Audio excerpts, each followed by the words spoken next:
Here at UBC, as part of an ambitious project involving instructors, students, staff, and talking squirrels, we are developing videos to help you with your writing skills, because communicating science effectively is an incredibly important part of being a good scientist.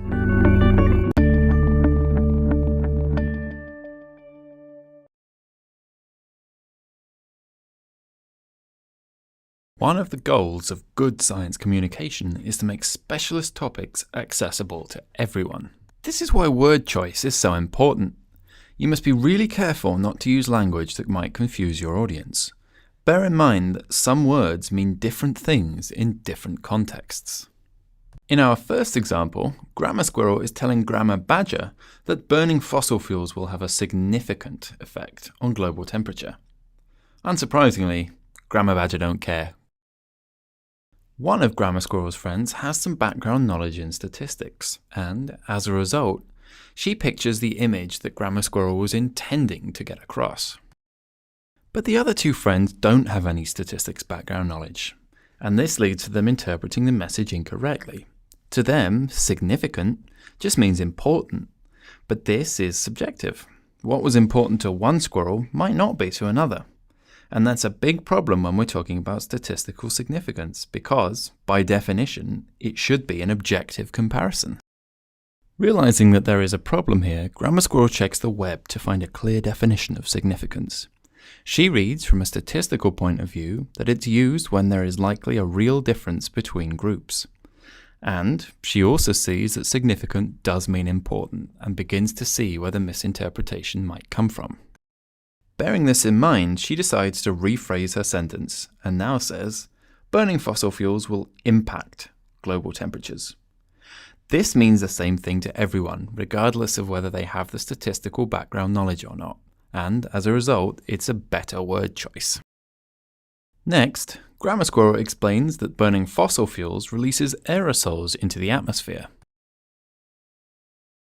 One of her friends has specialist knowledge in this subject area, and pictures the correct image. But her other friend took aerosols to mean something very different, and she is consequently very confused.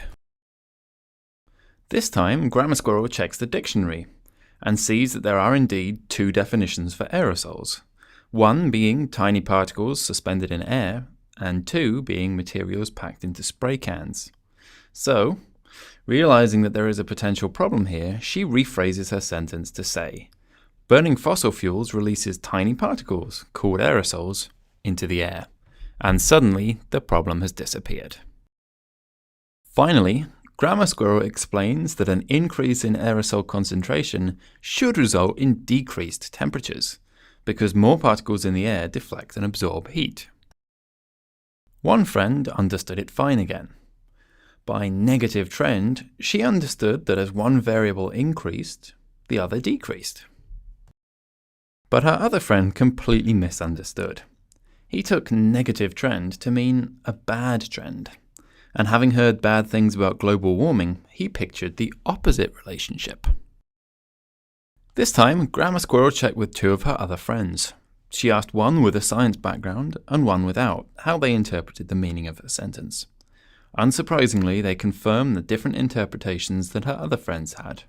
So, rephrasing her sentence one final time, she says, as aerosol concentration increases, temperatures should decrease. And again, the problem has disappeared. It can certainly be hard to know whether you are confusing people from different backgrounds when you use scientific terminology, especially when you're learning that terminology yourself. However, you can get an idea of how common vocab can be used differently by reading lots of scientific texts and seeing when and where it crops up. We also saw that Grammar Squirrel improved her phrasing by consulting the web, a dictionary, and asking friends from different backgrounds to give her their opinions.